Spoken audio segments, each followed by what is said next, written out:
Good evening, sewer chatters. This is your host, Mystery Man, broadcasting live from the dripping underbelly of the dark sewer network.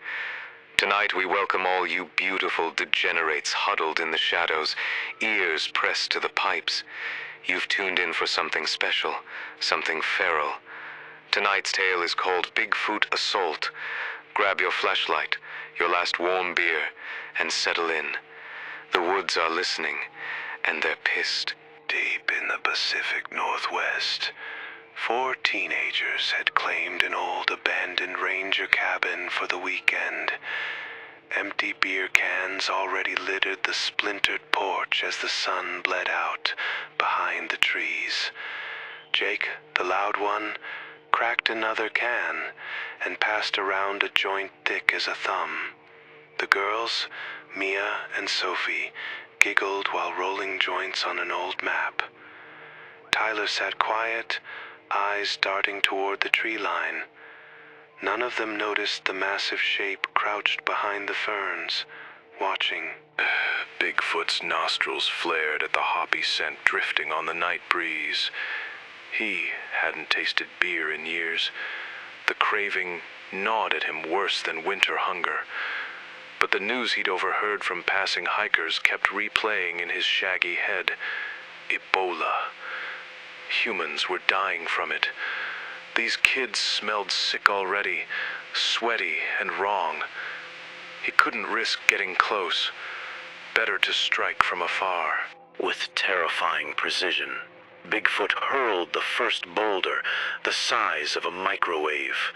It whistled through the dark and smashed straight through the cabin wall, exploding the cooler and spraying beer everywhere. The teens screamed as glass and foam rained down. Jake's arm was shredded. They dragged him inside, hearts hammering, not understanding what force could throw a rock that far with such accuracy. Outside, another rock punched through the roof like a meteor. Splinters flew. Sophie found the first horrific discovery. Jake's severed finger still wearing his silver ring, lying in a puddle of blood and Bud Light. The girls vomited. Tyler kept whispering. They were being hunted. Bigfoot watched from the ridge, satisfied with the damage, but still thirsty for that untouched beer scent. Panic turned to paranoia. The teens barricaded doors with broken furniture while Mia kept muttering about evil spirits in the woods. They found more horrors. Bloody handprints on the outside walls far too large for any human, and a half-eaten deer carcass arranged like a warning on the porch steps.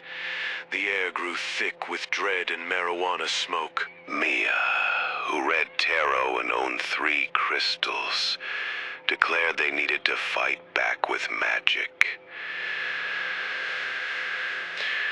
The girls cleared the floor, drawing a summoning circle with stolen camping chalk and candle wax.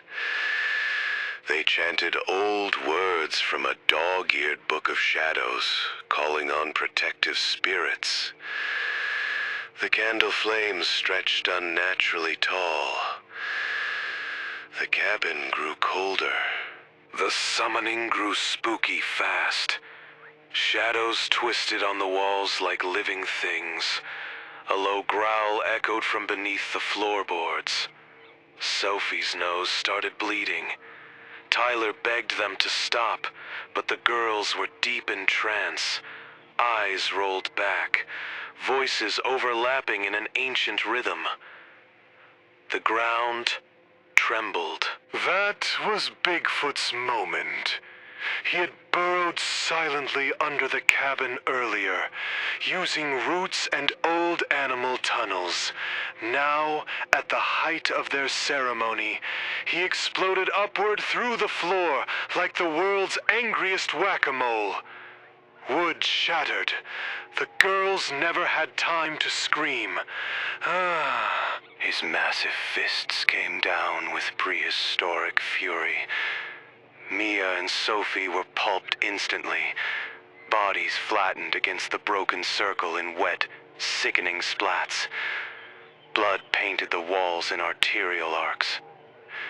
Tyler, frozen in the corner, watched his friends turned into red paste in seconds.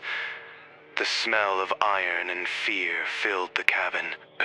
Bigfoot snatched the last six-pack from the wreckage, cradling it like treasure. He paused only long enough to glare at the lone surviving teen. Tyler pissed himself, but stayed perfectly still.